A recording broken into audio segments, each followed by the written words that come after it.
Good evening, everyone in the chat. Welcome, welcome, welcome. Glad you are here.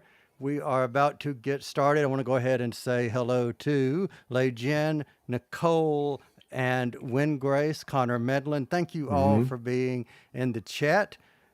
As you guys can see, if you're watching us on the stream, we're not quite started yet, but Clarence is not here. He will be joining us momentarily. He got stuck in a time window and we're trying to get him out, but you know, the memory TARDIS just hasn't pulled him out yet. So, gentlemen, let us begin. We're not all gentlemen. Well, I know, but I'm so used to having He Clarence keeps forgetting here. I'm here. He's used No, to no, it. no. I know you're here, but I'm so and used to having Clarence and Lee and That's me. right. Yeah, it's just force of habit to say gentlemen. I know. just his usual pattern. He's like, If- "Whoop." I don't mind it because I know it's like. So, sir, and your highness, welcome. And take it, yeah. as a wise Silurian and a wise brigadier once said, here we go again. Here we go again. The Discussing Network presents Discussing Who, a Doctor Who podcast. I'm Kyle Jones, and for the second week in a row, I want to welcome back from the Cultdom Collective, Kirsty. How are you?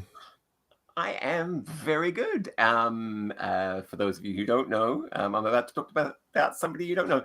Dave Asay sends his regards to all of you, including Clarence, who's not here yet. Yeah, come check out the Cultdom Collective podcast. We haven't done anything in a while, but we still sound good. So, and we sound younger in earlier episodes. So, yeah, there's that. Everyone always sounds younger in earlier episodes, which is true. Isn't that weird? Weird. But you know what's not It's weird? like my own little time capsule. Yeah. But I'll tell you what's not weird. The fact that I love saying, welcome back, Lee Shackelford. Well, thank you. Yes, I'm glad to be here and glad to be here with both of you. And we live in faith that Clarence will be coming soon. Yes, indeed. Stuck in a time window, didn't get dusted, but he's coming, hopefully. Well, I have so many friends in the military that I just bobbled for a second because his text said that he had a deployment, and I thought, wait, where are you going? he works with computers, man. He writes software. It's that kind of deployment. Okay. He's That kind of thing. this is what it is. He is deploying his software into the hardware. Dun, dun, dun.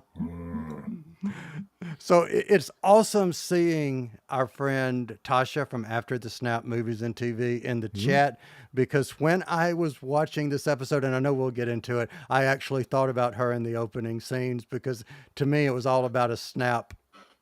We're all getting into it. Oh, that's true. You know, but I do have just a little bit of news that I want to share. If you are listening to us as of this recording, or you're watching us on the stream more so than listening to us, I encourage you to go out to your podcatcher of choice and check out the Oz 9 podcast. Today is the 100th episode anniversary of Oz 9. Episode 100 drops, ends with an awesome cliffhanger. I will say that. It's not the last episode of Oz 9. It is not the last episode of Oz 9, but cliffhanger. Yeah. Lee Shackelford, Pluto, you're here with me. I Can am. I get that Pluto voice really quick? Well, I noticed that in 99 and 100, the editing has taken on a special sonorance. So my voice has always got a little bit of an effect on it because I'm supposed to be, the Greco-Roman god, and we know their voices echo, right? So No, you really echo. now it's really they've done something. It sounds like it's slowed down a little bit or something. But anyway, it's still me, and narrator 2 is still there, gasping for breath. Yes. So give me something. How would really quick? Let's just go back really quick. Since Clarence is not here and I can't introduce him, I just want to, and just for the fun of it, we'll waste that time instead. Yes, we'll just say, "Welcome to Oz 9, Pluto." It's a pleasure to be here. Where is my lady? where is your lady indeed? Maybe I'm just narrator too. Oh, And maybe I could say, you've been listening to Lee Shackelford. But all jokes aside, having fun, go check out Oz9 Podcast. It is a hoot. It is so much fun. It is comedy. And if you listen to Intensely Shannon silly. Perry on here, I just want to say, Shannon, it's 100 episodes. Your fault, not my fault. There you go.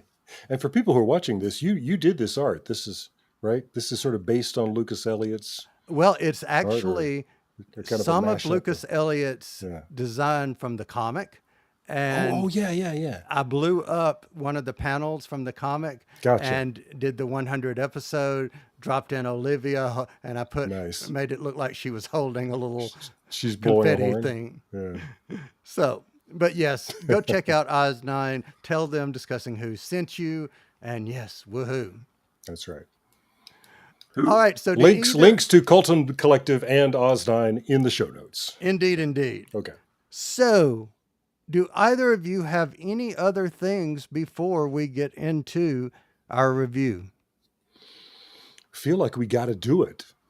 All right. The chat is already carrying on the conversation. With Yeah, us, it's so already going. right. It's already it's way ahead of us. fantastic. So, with Yeah. that being said, if you have not seen Empire of Doom, which I like calling Empire of Death because I still say Empire of Doom, but if you have not seen Empire of Death, put us on pause, go out, watch the episode, come back, because from this moment forward, spoilers. Alrighty, the spoiler warning has gone out, and we are back to review Empire of Death. This is the 8th episode of the 2024 series of Doctor Who, first airing / streaming on the 21st and 22nd of June, 2024. It also aired at midnight on the 22nd in UK cinemas. This episode starred Ncuti Gatwa as the 15th Doctor and Millie Gibson as Ruby Sunday. Kirsty, summary view. What say ye? I loved it. Do you need more? Specifically- it did a lot of it did a lot of really good things. At this point, I know a lot of the criticisms, but at this point I've been watching Doctor Who for 50 years. Is there anything that's really going to surprise me anymore? But it managed to, because the spoilers we did say. It just turns out that Ruby's normal, and so is her mum, and that's actually really brilliant. That we all believed the setup, and I think hats off to RTD for doing that, because we do, as fans, we get ourselves into expectation territory, and we made her out to be way bigger than she was. We had some indications, some things that still haven't really, to people's liking, been paid off, but I like that even more. It's just like, because it is so difficult to be surprised at anything anymore, and I just loved having the rug pulled out from under me. And then we got the bit at the end, which I'm going to not say anything about All until we right. get to later, because I think Good. you'll probably want to address that Yes. separately. Absolutely. Okay, So, cool. Lee, But summary view. What say ye? Like the last episode, there were parts of it that I would just adored, and I was punching the air about things. And some parts I was saying, "What's happening?" So I don't know. I'm still wavering on my rating. So I'm glad that's not until the end of the episode. How So, about you? Lee, I am 100% agreeing with you. Okay. I really enjoyed some aspects of it. I was waiting even until the end for something that I had really anticipated and felt like it was built up and felt like it was happening, and then it didn't happen, and I was kind of, for the first time ever, ticked off at RTD a bit. So there was something about it, and it wasn't the reveal of the mom, even though I have, we'll talk about that. But there was something else about it that really rubbed me the wrong way and made me just kind of go, I'm not going to be rating this a 5 like I've pretty much rated the majority of everything else, because I Yeah. can go ahead and say this is not going to be a 5 episode for me. Not saying it was bad, just saying Hmm. not a 5. So let's talk about something that I made a joke about, referring to Tasha's After the Snap movies and TV channel. I got the vibe of, at the very beginning, Avengers Infinity War. Spoilers for anybody who hasn't seen Avengers Infinity War. What, Kirsty, that old movie? yeah, that old Oh, movie. yeah. Okay. What do you guys think? Kirsty, did you feel Avengers Infinity War vibe when everybody started dusting? To be honest, ever since, and it probably came out before that, but it's just been a common effect in Hollywood for, it seems like, the past 10, 15 years, for people to just turn into dust and blow away. I've seen it so many places. It's just like, yeah. So I just think in general it's an overdone effect. But according to, well, actually, originally the effect was going to be a lot more gruesome at the beginning. There was like, you could see bones and stuff when the sand fell away, but they just went with just all sand instead, because it was a little too All right, for a Lee, Saturday night's viewing. Lee, what about you? Did you just feel the sanding, dusting away was overdone?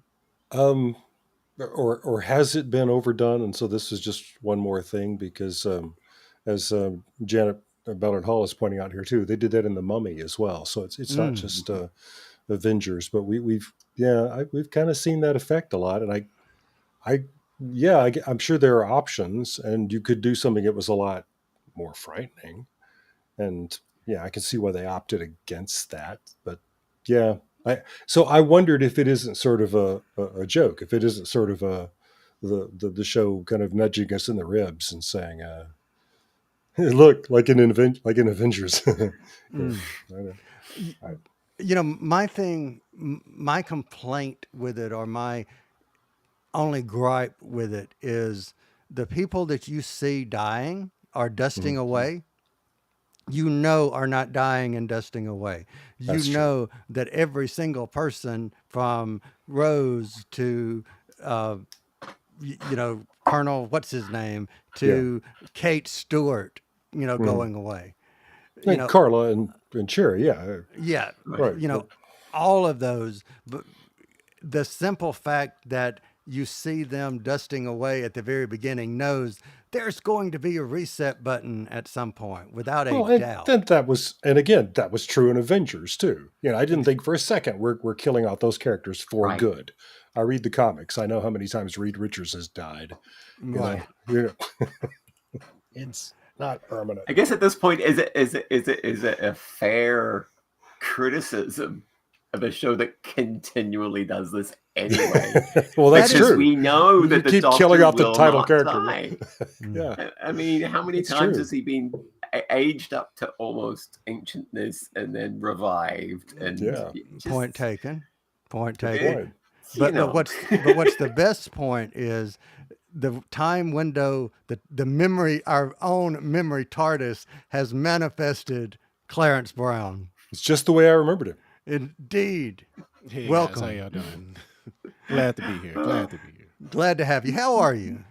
Not bad, not bad. Sorry for being late, but nevertheless happy I'm able to make it here to talk this one out with you guys. Good I'm deal. glad Well, you we're did. just going through some reviews, or finishing up some reviews. Clarence Brown, what say you? Well, I didn't love it. I didn't love it. I didn't hate it either. It's kind of strange. I feel like it did a lot of really good things. Um, I'm gonna equate it to a season of Star Trek Discovery that ended in a little child screaming that caused this thing called the burn, which we never talk about. And that, I feel like there were a lot of expectations that were set up that kind of were not fulfilled. Um, Not necessarily a bad thing, but when you're doing all this speculating and you're doing all this, not really research, but you're looking for the hidden parts of the episodes in the season to bring you to a certain conclusion. It is kind of disappointing when it's not what you think, but oftentimes when it's not what you think, you expect it to be way more clever. Also got the Last Jedi vibes on here with the whole "you're nobody" thing with Ruby Sunday and Mm, equating it to Mm. Ray a little bit. that's So right. yeah, I didn't hate it, but I don't know if I loved it. So maybe you guys Mm. can talk me up a little bit. So I will tell you that Kirsty really, really loved it. I know Oh, our wow. friend Larry Irby Cool. really, really Larry's loved it. loving it. Yeah. But what do you think, Yeah. since we often either disagreed with each other or agree with each other, which I guess is always going to be that. But me and Lee, are we there with you or do we disagree with you? Well, spoiler alert, I know you're there with me a little bit. I'm not sure about Lee. I'm not sure how you felt about this one. How did you feel? I think Yeah, we're all simpatico, aren't we? Oh, yeah, man. we're kind of, hey, there's some good bits to this, but Yeah. yeah. So I want to talk. So the way I'm going to divide this up, instead of just going scene by scene, I want to talk about the memory TARDIS. Then I want to talk about the woman on the planet. Then Sutek. Then I have something to talk about the Doctor, Mrs. Flood, and then we will do the reveal at the very end. So let's talk about the memory TARDIS. Clarence, memory TARDIS. What did you think of the memory TARDIS overall? So I didn't really see any of the tales of the TARDIS. I've seen a few clips of it. So I know what the memory TARDIS looks like because I've seen it on there. That being said, I hated it. I think I've called it the clown TARDIS. don't beat me up. Don't beat me up, please. I'm just but why? Why? Send your hate mail to Clarence at Discussing Network. What sense does Yeah. it make? Really? What it exists in this memory from this time window, and they can travel in it, go to different places, but it's still fully functional. I think it's a cool kind of nod to the fans for the trinkets and things that are within it, of course. But as far as the logic of the story, I didn't really love it. All right, Kirsty, really quick, what do you think of the memory TARDIS? Really quick, and you start with this one. I absolutely adored it. I've watched all the Tales from the TARDIS, and it's always been that like, well, is this canon or is it not? And now, you know what? I won't swear on this one. It's flipping canon. It's canon, Yeah, Janet. it is. I absolutely adore it. All What did you right. love There, about I it? said it. If you wanted to be quick, Yeah, no. Clarence, that was a good question. What did you Yeah. love about it? it was one of those things. It's like they created this little space where they could like refresh these stories, and it then being kind of given life within the show. And so now I just, when the Doctor kissed goodbye to it, it kind of wandered the universe, and every now and then when it needs refueling, it picks up an old companion or two, and they sit around and they talk about the old times. And there's a romantic part of me that just absolutely loves that. And Mel grabbing the Sixth Doctor's coat and holding it like that, just that's Yeah. why. Do you think that was fueled by having seen the? Did you see the Tale of the TARDIS? Yeah. Okay. I saw those, and I Yeah. thought that thing was adorable. I thought the whole set was adorable then, and the sheer fact that Russell has now just kind of made it canon within the show itself Right. is just really, to me, it's adorable. It's great because the way of introducing kids to Doctor Who through that little medium and other people to the classics, I think is great. And the fact that it marries it right into the show and makes it a part of it, then I think it's all for the best.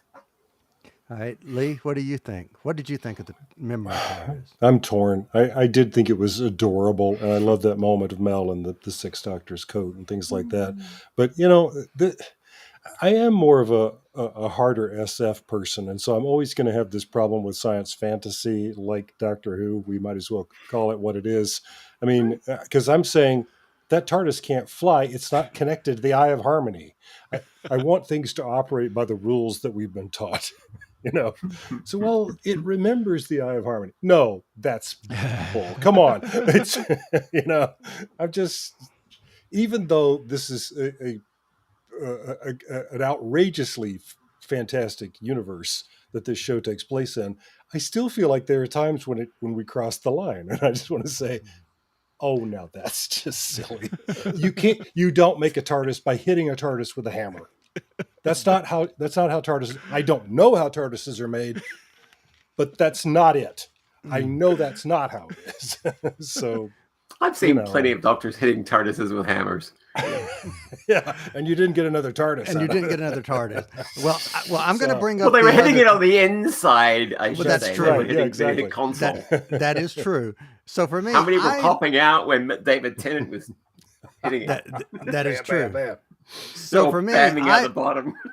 So for me, I really liked the memory TARDIS. I like the fact that we saw the memory TARDIS before this episode. So I really think this episode had the TARDIS in it, and remember, the Tales of the TARDIS was something that he came up with at the last minute. So I'm thinking he just took that set and took the idea for Tales of the TARDIS because he wanted something else for the 60th with the set that they had already used for this episode. So technically, I think it came first in the episode and then Tales of the TARDIS.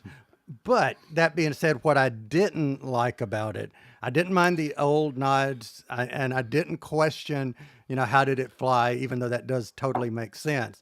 What didn't make sense to me is it was keyed to Ruby's memories, because he says at one point, keep thinking about the TARDIS, keep remembering the TARDIS. Well, if that be the case, why didn't it look like the TARDIS that we have today? Why did it have the other things? And why wasn't he the one remembering? Because you would think it would make a lot more sense if he was the one that was remembering. That's true. Those aren't her memories. That's a very good, yeah. If we're going to take this really seriously at all, I think in watching it back, that was the thing that would be missing. It's like, I think if the Doctor had rallied himself, Mel, and Ruby and said, we all have to remember the TARDIS, that would have actually just, expanded like what he found when he walked in the door. But he specifically says, Ruby, this is going off of your memory. I'm like, I think you could just switch that line, and it would have been a great way to engage Mel and say, Mel, come on, remember your times in the TARDIS. Oh. That would have been, and then Mel would have that gone up a in and bit. seen, Right. she would have seen exactly what and she they expected went to straight see. to the coat, and that would have been like, that would have, that was the only thing I could see that they would, it just would have, it would have helped a lot. Totally if it was going fixed off of it. more memories than hers. I totally fixed it for you. agree. Thanks, Russell. I'll send me the check. Yeah. All right. So I want to know what you guys think. And Clarence, I'm going to point this one to you first. The woman on the planet. Excuse me. Thoughts about the woman on the planet, if any. Help me out. Who's the woman on the planet? I don't even The woman remember that gave him the The spoon. kind The woman. spoon. The kind spoon woman who provider. gave the spoon. I felt like, what show are we watching here, and what happened to Doctor Who for a minute? No, really, I was just confused. Now, maybe you guys know more to the story, but to me, it was just done for a touch point at the end of the episode where we see the woman again and her baby is back. But I don't know, because for me, it took me completely out of the story. They could have cut that totally, and it wouldn't have made any difference in the story to me. What did you guys think? Lee? I agree. I just thought, what, why are we doing this? What's happening? But if there has to be a reason, if that isn't just a stupid wandering off the script kind of thing, stupid is a harsh word, and not contributing to the main storyline, I should say. Then there's got to be a reason, and then my theory is that is or will be the Doctor's daughter-in-law, and the baby in the crib is Susan. Oh boy! Now you're breaking my brain. Don't do that to me. Don't. It's nothing. It's nothing other than a cheaply added in scene. Not that there's anything wrong with this, because it's a lovely play team between the two of them to show the effect outside of, because we see this cloud chasing everybody. We see what happens inside of Unit, and then they take off in the TARDIS. We don't get to see any impact anywhere else. And so it's the Doctor going to another planet and seeing the devastation, basically, of everybody dying everywhere at all time. It creates this vacuum of memory because this person now no longer existed in their timeline. And so it was a way of trying to do that, but unfortunately it's like, I don't know if other stuff from that bit got cut. Like, why metal? Why did it have to be metal? Why was metal in scarce supply? There was too many unanswered things from that to flesh out.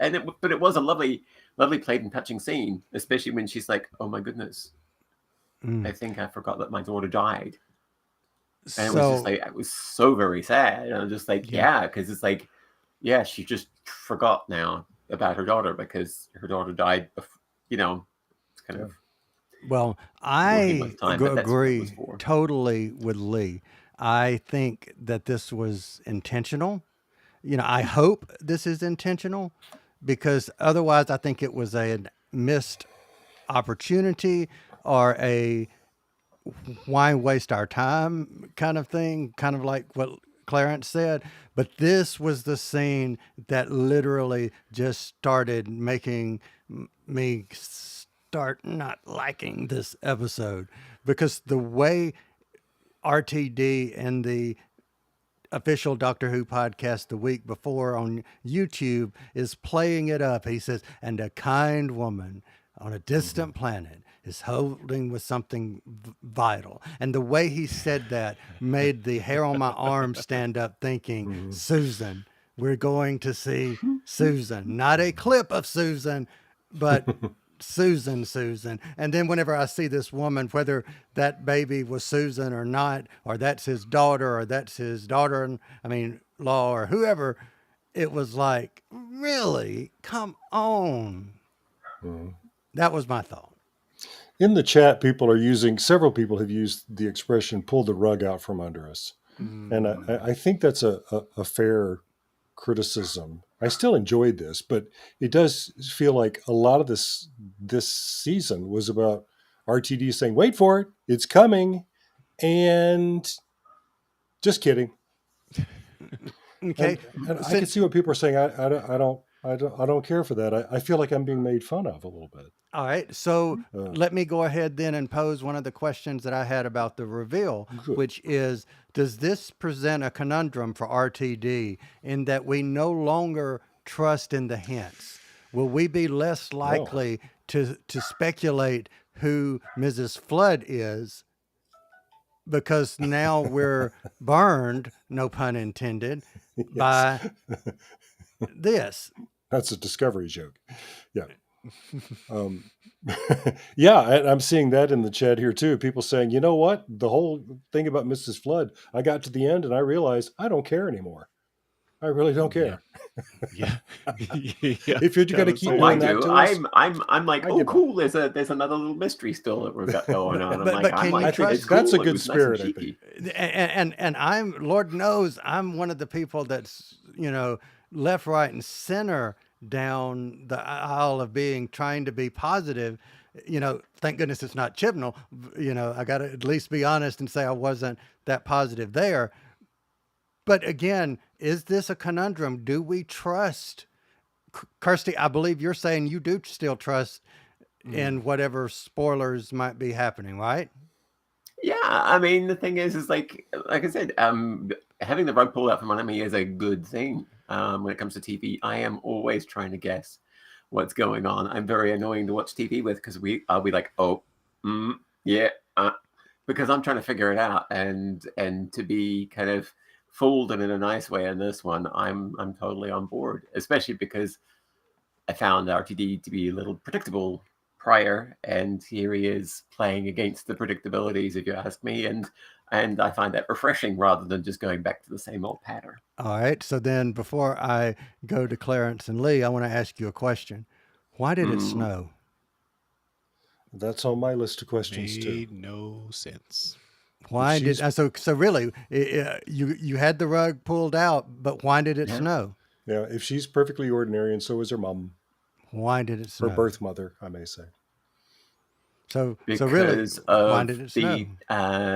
the really bad technology that they have at UNIT. There's a reason why they weren't supposed to be using the time window, and because they used the time window, it actually infected that port. So every time that they concentrated on that time period, snow would fall because they would link Snow. with the time window. It So what was about when snowing they in the weren't at time the window. unit?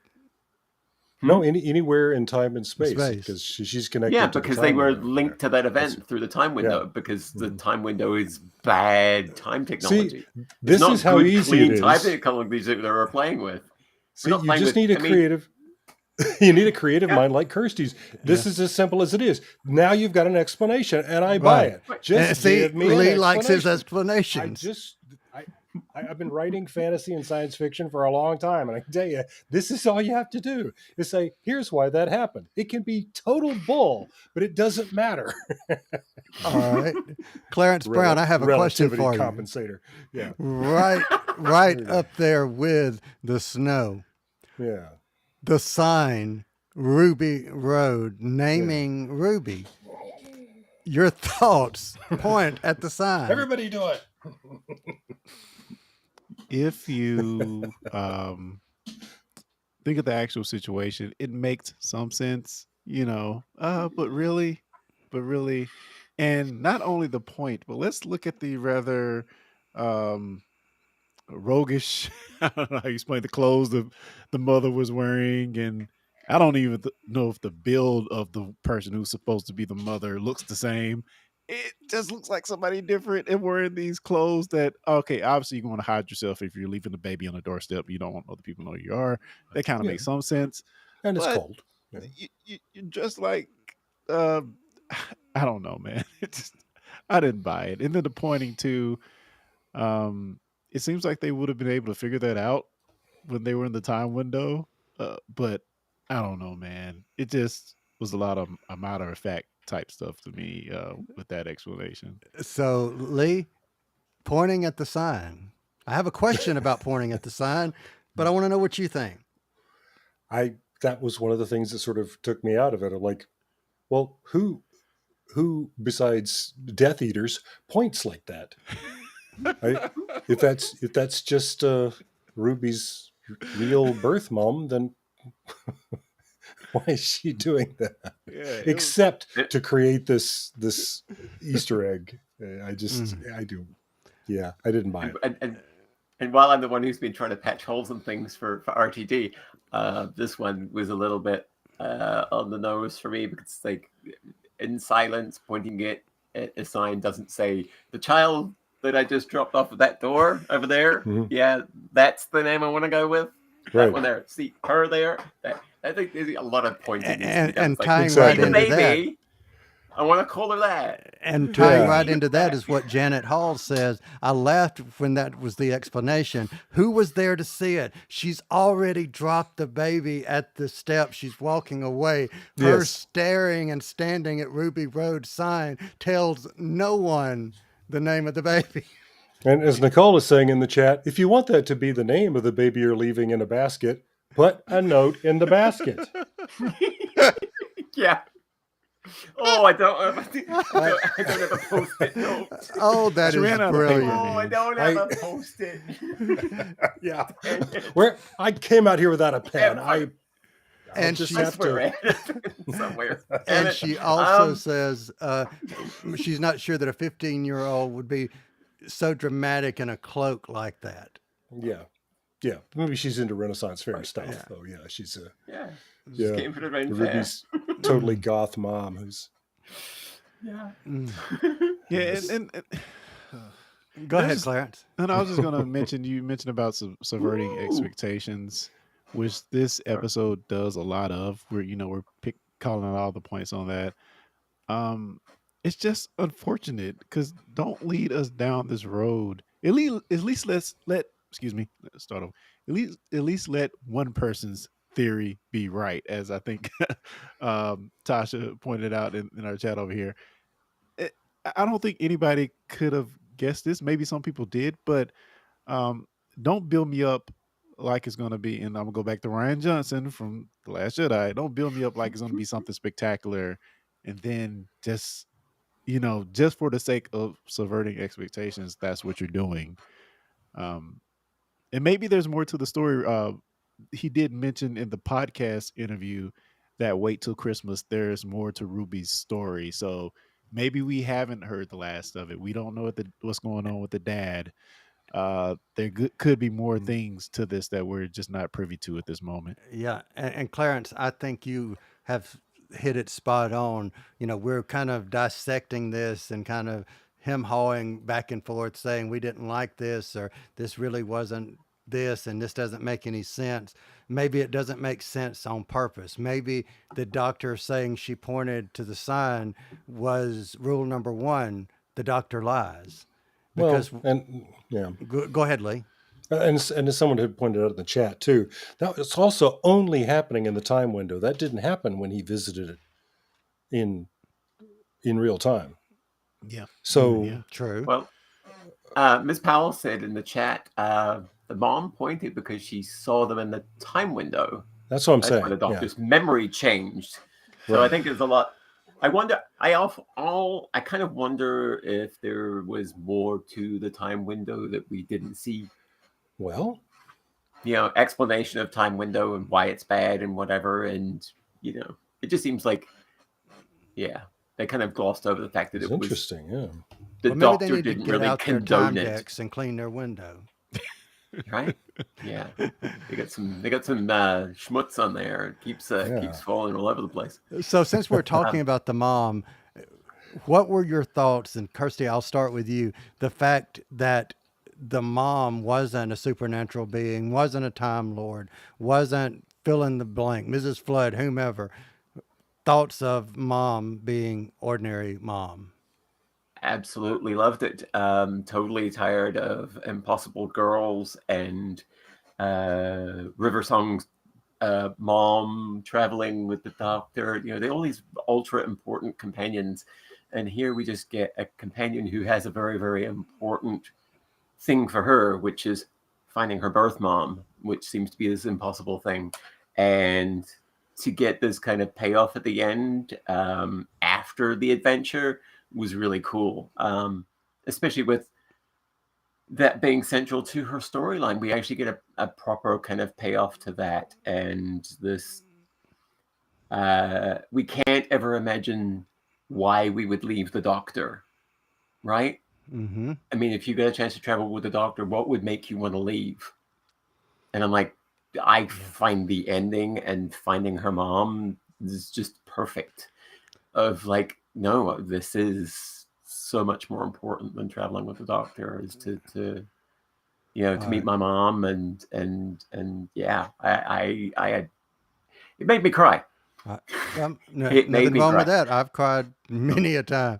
All right, Lee, what did yeah. you think of the mom reveal? I was expecting a twist. No pun. Just that I thought that there was going to be some kind of a big cosmic thing, and Ruby was frightened of that being true. So I was glad that that turned out to not be true.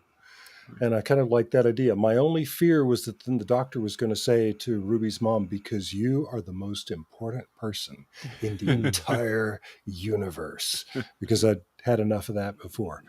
And, it is. It's a nice, well, Harold Katz in the chat is saying it's kind of a Band-Aid. It's a nice temporary wrap up to Ruby's story. But that is what she wanted more than anything else. As somebody who has adopted, I'd just like to mention that somebody else in the chat earlier, I think it was Nicole, said it does kind of sting when she says she's looking for her real mom. Pardon me, but Carla is her real mom. She was her mother. Correct. She's been her mother her whole life. My son and I used to joke about the other guy being a sperm donor.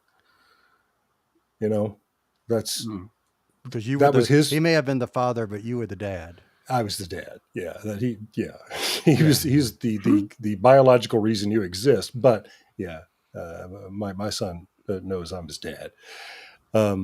So yeah, that just seemed like kind of an unfortunate slip. And it's in the script, I'm sure. It's like, hey, I don't think she would say to the woman who raised her, "I'm looking for my real mother," Yes. unless she meant to hurt her, and I don't think she No. would. So that was too bad. All right, Anyway. Clarence, what did you think of the reveal of the mom? I agree with everything everyone has said. It is definitely something beautiful about that. Even though I might have misgivings about, the revelation of what happened at that church on Ruby Road. I do think this is a beautiful conclusion to the story. You can't deny that, and it's good for Ruby. But agree also with the things that Lee said. You have her mother that's been raising her for the past 20 years as well. So yeah, it was good to see them all together at Yes, the end. I give them credit Yeah. for doing Yeah. that I very like much. that. Yeah. Yeah.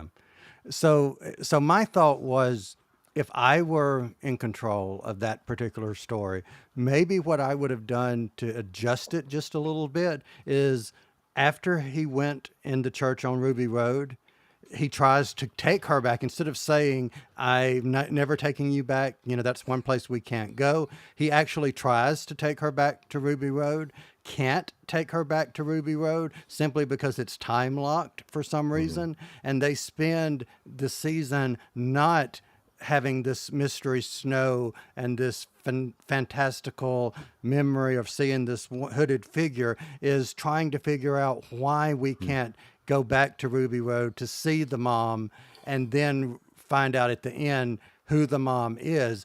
To me, that would have been a much more rewarding payoff, because you wouldn't have built up this fantastical, but you would have still had the wholesome coming together of mother and daughter and family and all of that. You could have still had all of that, but not had as I think Kirsty said, pulling the rug out from under your feet.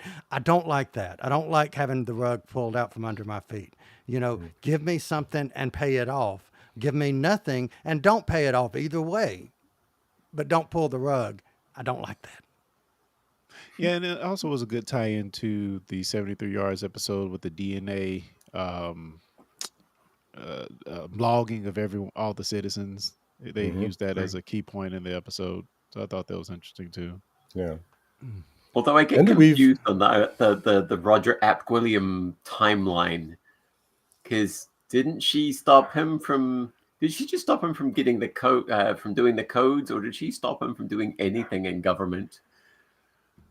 Because he was oh, he's the worst prime minister ever. But didn't she just nip him in the bud right in the beginning? Right. Yeah. But or did she nip him in the bud later on? I in that didn't even. timeline. Yeah. Yeah, so yeah. I'm I think confused that about is a plot hole. No, yeah. I think Because the doctor's still talking about it like it was a thing, but she knows about it. Like, yes, that's but that's all right though. So we're already 45 minutes. So I want to switch to Sutek for a minute, also known as Snoopy Doo or Scooby Doo or Snoopy or whoever you want to call him. All right. So what do we think? And Lee, I want to ask you this first. What do you think of Sutek clinging to the spine of the TARDIS as he evolved into his true godhood since Pyramids of freaking Mars? It's one of my problems with this. We are asked to believe now that Sutek has been with us everywhere we've gone since 1975. Bingo. Beach puppy. What I immediately thought of was when Jack Harkness hung onto the outside of the TARDIS. He was out there with Sutek. And if we know Jack, he would have said, hello there. Hello, Sutek. Well, hello there, Sutek. I'm open to anything. Sutek's Hello, like, Sutek, it was it's me some and guy Utek. who groped me on the TARDIS. Who was that? I'll never forget that day. Oh, that was Captain Jack, sorry. That happens. Time and a place. All right. Yeah, I just don't buy that he's been with us since 1975. I'm sorry. Clarence, what did you think of Snoopy Doo on the TARDIS since 75? It's kind of hard to buy, honestly. Waiting in the wings, gaining power. Yes. Definitely an interesting place to go, and I think is when Grace had talked about was it the Day of the Doctor when all the TARDISes came together? Yes. So Ooh, he had all the Sutecs together. at one point. that's a good point. Yeah. Just weirdness, man. It was a That's Sutek convention. 13 Sutecs. Sutek Well, no, convention. he wouldn't have been on TARDISes 1, 2, and 3, but okay. Yeah. True. But apart from that, And Starting to sound like the Citadel of Rex in there. so Janet Hall says in the chat, think of how many times the TARDIS is blown up. Totally Yeah. true. oh yes, Yeah. So, Kirsty, what did you think of having the TARDIS be with Sutek since 75? I actually kind of like the idea because here was I like, oh, at what point did it happen? Was it during the David Tennant specials? Was it during which episode did Sutek arrive on the scene? And it's just like, no, he's been there since then. And that's kind of creepy and cool. I kind of like the fact that the Doctor thought he vanquished him, and no, he lingered and just kind of clung on for dear life.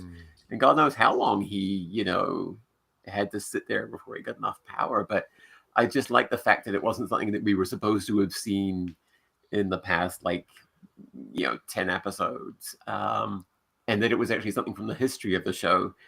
And again, it tied in to the Pyramids of Mars, which they released as Tales of the TARDIS, which again is bringing new audiences into the classic show. Yeah. So I'm all for this kind of wrapping that basically now when people go back and watch episodes of Doctor Who, they're like, oh my God, Sutek was there and dumped off a little minion. It's kind of cool and a creepy way to look back at the show and go, oh, Sutek was there. All right. You could have a whole new postcard series for Doctor Who. Like all these things from Doctor Who was like Sutek Sutek was here. Yeah, it's Well, worse than from Kilroy. Sutek. Miss Blackpool. So Sutek, Miss Powell family says Sutek should have just latched on at Wild Blue Yonder, and that's at the end of the universe. And the Susan Twist first showed up in Wild Blue Yonder. Totally agree with that. That I would have think I worked. would have bought that instead. Yeah. This is And the first time we've disagreed, Ms. Powell. I can't So- believe it. Well, I thought we also, could've is it watched worth Doctor Who a year mentioning later. going back to the Magic Hammer that this isn't the same TARDIS? that's what I was about to say. So is there Okay. now two Suteks on each TARDIS? Do we duplicate a Sutek? You see, you get a Magic Hammer, and yeah, this is why you have to be worthy. So They have a Nicole magic hammer. also brings up: did he shrink down and flatline? It was No, a- he there became wasn't- scrappy Sutek dude. Scrappy-Doo. Scrappy-Doo. There was an itty bitty Sutek that would go in Clara's purse. It's Sutek power. Ba-ba-ba-ba-ba-ba. All right. So since we're talking about what Sutek did, what did you guys think of the Doctor's anger? That scene where he just lashes out. Clarence, the Doctor's anger, lashing out. What did you think? I mean, Shooty is always great. I don't know if I can go much beyond that. Any specifics of that you wanted to Just in general. Yeah, Shooty, he's great in all these emotional moments. So I found that that was a great scene for him. All right. Lee?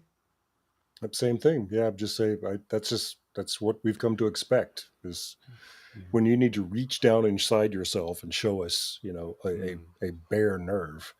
He can do it. Right. Kirsty, what do you think? Yeah, too many times. You think a lot of his stuff is like Tennant in a way of he's like kind of manic and stuff, but and Tennant would get mad, but like get boil and seethe. But this Doctor is just like, Yeah. I mean, talk about you're screaming out into the void. That's practically it. I mean, what do you do when the universe has just died? You just and I'm here for it because he is our hero and our superhero, but we also have to see him dealing with things and like how serious it is. And you don't get that if the Doctor just looks sullenly out into space and goes, "Oh well, everything died." You need to see like how hard that is for him. True. Well, one of the things that I appreciated in this was seeing Mel again. I mean, Bonnie Langford again knocks it out of the park, in my opinion. She was excellent. Especially dead Bonnie Langford as the Yeah. Sutek Oh, minion. she did such a good job. She was awesome, and I feel so bad about now talking about Screaming Mel when we reviewed Right. originally. Screaming She's Mel been- is still a She's thing. still Screaming Mel, she's but it's nice to fantastic. see that she's moved past the screaming She's and fantastic being in a this episode. real fantastic. Yes. Well, essentially, I always like to correct people on that. It's not that she's moved past it; it's that the writers have moved past writing Mel in that way. True, but She's the only character. responsible for playing the part she is given, and too much has been put on that woman over the years for the screaming which she was scripted to do. Sorry. All right. True. Very, very true. All right. So we have gone through the reveal. We've gone through the woman on the planet, Sutek, the doctor. Before we end on Sutek, what did you guys think of the resolution of Sutek, of taking him on a leash through the time vortex? Clarence, The you're dog on a laughing. leash. What did you think? You know what? You could have problems with it, but I just thought it was fun. In as much as we're talking about the things we don't like about this episode, there were a lot of things just looked very cinematic and visually were kind of interesting. Now you can probably complain about this vortex scene that he's just pulling Sutek around on a leash, but I thought it was fun. I thought it looked interesting and it was well done, and I had a little bit of problem with some of the words the doctor was saying during this time because to me it didn't make sense. Death plus death is like anyway. But I thought it was a fun scene in the vortex with Sutek. So yeah. Okay, Lee, what say you? The same. I just really enjoyed that. Yeah, hang the sense of it all. But I just, this is somebody who is evil incarnate, and I really wanted to see him punished. And so dragging him through all of space and time is hilarious. So, anyway. All right. Kirsty, But what do yeah, you- death go plus ahead. death equals life. Yeah, I got that problem too. He's also been creating Susan Twists everywhere we go. I thought he was a god of death. Anyway, yeah whatever. Kirsty, what do you think? I thought it was great. The death plus death, the death of death brings life because if you kill death and death no longer has the effect, then you bring life.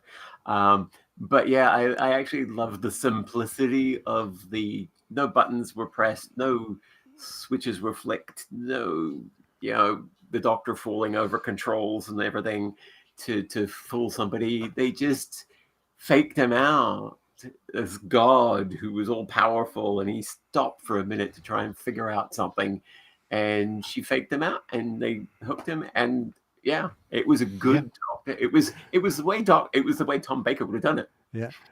Well, He would have like speaking of Tom Baker, I love the fact of the memory TARDIS showing us the Fourth Doctor and Sarah Jane in story. I really, really like that. And when Sutek attacked the 15th Doctor, the energy was green, just as it was with attacking the Fourth Doctor. I thought that was a good nod. What I was actually thinking when Sutek was flying through the vortex, on the rope, I was thinking all of my friends who are animal lovers are just going to be saying, but the poor doggy, because it did look like, the way the graphic looked, it looked very dog-like posture, sort of, as it was flying through and doing all of that. But yeah, I thought that was really, really, really cool. Would you like to have seen the old Sutek design in this episode? I think I kind of would. That's a very excellent question. Would you have liked to have seen it? Well, I'm going to ask other classic Okay. people on here. Well, yeah, I kind of did too. That I would have liked a version of it that was more articulate, that was had more range of animation to it. But yeah, to be nerdy about the mythology for a minute, Sutek is his own thing. He's not a dog. He's not a jackal. He's depicted in hieroglyphs as a lot of different things. But what he is archaeologists call him the Sutek beast, because there's no other He just is what he is. So, but he does look like a dog. Yeah. All right, Or a Christy, jackal or a wolf Kind or a of fox. or rat-like. something, yeah. would Or you a have rather rat, seen the yeah. old mask? I think a little kind of visual check with it would have been kind of cool. Like if one of the minions had like taken on that rather than the kind of little mask that they had. I think if it had looked a little more kind of like that would have probably satisfied some of the older fans. But Yeah. Yeah. I mean, it was kind of cool. But that mask in Pyramids of Mars, it doesn't make logical sense because Sutek's head is way small. There's Mhm. just like, what the heck is like that? Because they put it on somebody's body and it's just like, Yeah, no, that doesn't. that I could have gone with. I Right. think so. Mhm. Clarence, would you have rather have seen the mask, or did you like the Yeah, dog? I wanted true Dragon Ball Z style of transformation until its true form. I think that would have been kind of There you cool. go. That, yeah, yep, agreed.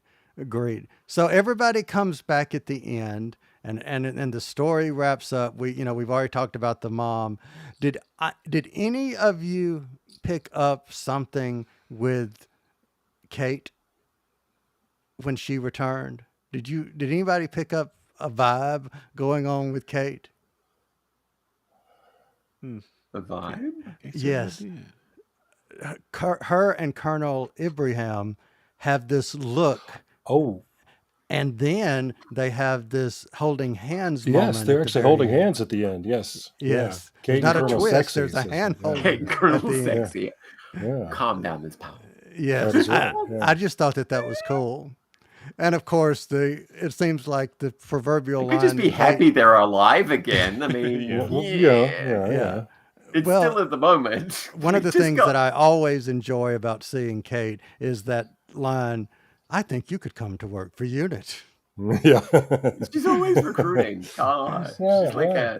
the unit All right. vampire. It's like, ooh, you've got tech skills. Want to come work for me? So Right. as we're Well, getting, we do go through unit people pretty fast, though. that is true. true too. So we gotta, Yeah, So poor I- Arbinger. So yeah. before we get into our favorites, before we say night to this discussion, I want to bring in, and Lee, I'm going to point this one to you, Mrs. Flood at the end in her white attire. Mhm. Thoughts? I don't care anymore. Okay. I really don't. See, and this is what happens. just- Exactly. Yeah, I do. She's the one, the plot thread about which I just feel yanked around, and I don't know. Clarence, Everything Lee said. Kirsty, really quick before we get into our favorites. I still Mrs. think Flood? we're in this kind of land of mystery kind of thing going on now that even though Sutek's gone. And so yeah, it's just a teaser for season 2. So I'm all for it.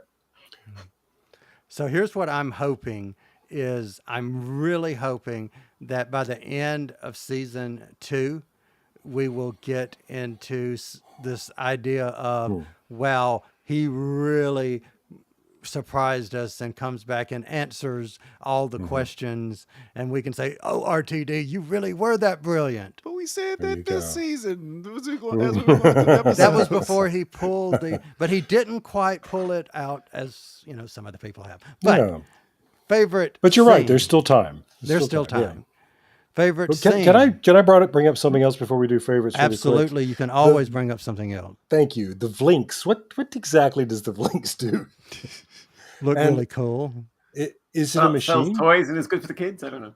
Right. Well, yeah. Apart from being a collectible, Yeah. well, I thought it was a machine, and at the end, it turned to dust, and then we brought it back again when we said that life brings life, and it didn't destroy everything; it just killed people. So Vlinks is alive. Well, his head fell off, but then his head was miraculously popped back on. Yeah. He might Well, be biomechanoid. And so the Everybody's biological clothes came component back. was the biological component turned to dust. I think so. That yes. I If must you're have looking just for an missed something explanation, there. I've got them all in this bag down here. I just keep pulling them out. Thank you. Thank You're welcome. goodness. I just wanted to bring that up about the Vlinks. And also, just a shout out very quickly in a meta way, Gabriel Wolf was the voice Oh of yeah. Sutek in 1975, and by golly, he's the voice of Sutek in 2024. 24. He And is I don't almost know if 100 we years old. said this last time, but his Yeah. nod in the last episode when Ruby's mom, her mom that has raised her mom, Mhm. actually says it's the Beast, which he also played the Beast, Yep. the voice of the Beast in the Satan Pit. So I thought that That's was right. a good nod. That's Mhm. right. Yeah. I All know right, that voice is Satan.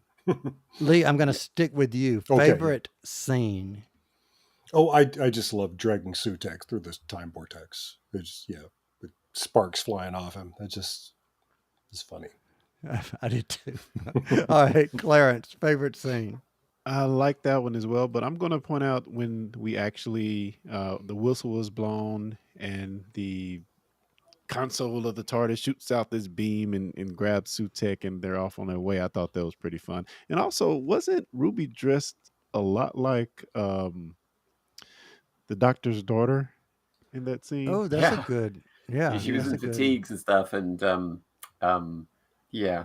Because they changed that- clothes, that and I out- don't know when that happened. They just kind of go back and Yeah. forth for clothes. Yeah, they were in the memory TARDIS. I think maybe she just had a different top on in the memory TARDIS. I think she had like a cardigan Yeah. on top. Hmm. Because I'm I- like, they did not have a change of clothes in that memory TARDIS. So, Kirsty, what was your favorite scene? Ooh, that was difficult. I'm gonna say just the memory TARDIS. Just because, because I'm old and I'm an old Doctor Who fan, and it tugs at every freaking heartstring, and I adored it. All right. So for me, my favorite scene was the Doctor's anger. I just love how Bonnie Langford and Lily Gibson played their parts of, coming to his aid. I like the fact that RTD has made this a more expressive incarnation of the Doctor, whether it's sadness, whether it's happy, whether it's anger. I'm all for it. So I really enjoyed it. And I've never seen the Doctor be that upset in, all my years of watching it. And so that for me was my favorite scene. So favorite quote, Clarence, I'm going to start with you. Favorite quote. Mine is going to be from that vortex scene, and also the quote I said doesn't make much sense to me. But Miss Powell put a comment in here, and I'll read after I finish. But she said, but the Doctor said, excuse me, you saw all the time and space with me, Sutek. So I thought, what if you see it again? What happens if you bring death to death? You bring life. To which I was like, oh, okay. Yeah. But we got a comment here from Miss Powell. I think I have it bookmarked. Yeah, she says that it's like Revelations in the Bible that the last enemy to be destroyed is death. So, Yeah. One of the 4 horsemen of the apocalypse. Yeah. cool. All right. So, and I am so sorry, but I am losing my train here. Are we on our favorite quotes now? Yes, favorite Yes. quote. Okay. And I went first. All right. Awesome. Awesome. Thank you so much. Lee, favorite quote. Since I am also very old and an old Doctor Who fan, I still just love the fact that in Robot, the first 4th Doctor episode, that they unit guys come out and they shoot, bang, bang, bang, bang, bang, bang, bang, bang, bang, no effect. And Brigadier says, just once I'd like to meet an alien menace that wasn't immune to bullets. It's one of the great Brigadier moments. Well, in this episode, Kate has exactly the same, his daughter has exactly the same thing. Bam, bam, bam, bam, bam, nothing. And she says, oh, one day. Yeah. He says, all the bullets will just turn to dust. The bullets turn to dust. Oh, one. I know what the rest of that sentence is. Oh, Yep. one day. I loved it. All right. Kirsty, favorite quote. Jump on, cowboy. Yeah. I just love that. And just to tag on to that too, that Bonnie mentioned in the commentary that she thinks it's a great scene, that whole scene, because when they did what was the 7th Doctor episode at the camp? Yeah, you got me. Yeah. Oh, Yeah, but Sylvester had to start and ride a motorbike, and he could never get it right. And so she says, "This is great because now I'm riding the motorbike for the doctor." So yeah, sorry, that All was a right, long so way I'm for a going to short ask the story. chat real quick before I give my favorite quote. If you will give your ratings from 1 to 5 as we start our ratings, if you want to go ahead and start giving your ratings. But my favorite quote was, "It happened over and over again. 1999, 1066, 2005. The earth is dying in time and space. I did this. Every sun is dead. The universe has come to a halt, and it is my fault. Because I traveled to all those worlds and I thought it was fun." That was my favorite quote. So, final rating, really quick, Kirsty. Final rating. 4.5 out of 5. All right. 4.5 whats out of 5? 4.5 piles of sand. Ah, got you. 4.5 piles. I don't know of who they sand. are, but we'll find out that later. All right, Lee. Final rating. 4 out of 5 rounds rapid. Clarence Brown. I'm going to give it 3.5 energy beams shooting out of the TARDIS console. Yeah, baby. All right. I'm going to give it. I would have given this, even with the reveal, if we would have seen Susan, I would have given it a 5. But I'm going to give it, because I felt denied of Susan, I'm going to give it 3.5. Why the hell didn't you give me Susan's out of 5? What the hell is going on here? What the hell is going on here? All right, so let's see what our friends in the chat say. After the snap, Tasha says 3 out of 5 red herrings. Miss Powell family says 4 out of 5 for the season, 3.5 out of 5 for this episode. Lei Jian says 3 more barks than bites out of 5. Ooh, See what you did nice. there. Harold Cat says 3 Sutek Alicia's out of 5. Our friend Nicole, who I don't think said hi to. So Nicole, if I did at the beginning, I'm going to say it at now. Hello, Nicole. 0.5 out of 5. Hello, Nicole's out of 5. Janet Hall says 2.5 memory TARDIS heartstrings out of 5. Wingrace says 3 spoons out of 5. Connor Medlin, 1.5 anticlimactic 15-year-old girls in black hoods out of 5. I love that. 3.5 extra sonics in the memory TARDIS from Miss Powell family. Lei Jen laughs. And I think that is it. Good stuff. Good stuff. Anything else from anyone before we wrap? All I want to say is I'm going to be terrible. This is just me casting a rumor out there that a scene with Susan's already been filmed for next season, I'm sure. And the only reason why you don't know about it is it's so hush hush because there's only one person you get in to play Susan, Yep. right? I mean, they're not going to just recast Susan. They're going to have her there and then regeneration. They have to. They have to. Not while Carolyn Ford is in Right. the world. And no. still I wants know. to I'm come like, back. No. yeah. Yeah. So I'm saying the fact that we haven't seen that she's back means she's back. And if You know what I mean? anyone can the fact see, that we don't I'll know buy that. means that it's going to happen. So Oh, there you go. I I'm think giving everybody so. hope out of nothing. and that's an excellent way to end it. So everyone, go take a nap. Go lie on top of the TARDIS like Snootek. And if you're looking on the video, you can see Clarence's screen showing someone has Sutek looking like Snoopy, leaning and on the TARDIS, Sleeping which on top, yes. I think is awesome. Brilliant. Oh, that is yes, love that it. is It's very, very cute. very, very brilliant. Snootac. So everyone that was in the live chat, thank you for chatting. I know I did not bring in the chats as much as I have in the past, but with us having a full TARDIS and having the chat, my brain gets overwhelmed. So with that being said, thanks everyone for listening. We are always appreciative. And I have forgotten that 2 weeks in a row. So Lee, what do you always like telling people? I always like telling people, thank you. We know you got other things you could be doing, but here you are. You spent this time with us, and we are. It wouldn't be the same without you. We are deeply grateful. Indeed, indeed, indeed. And thanks everyone for listening. And as always, we will be back next time.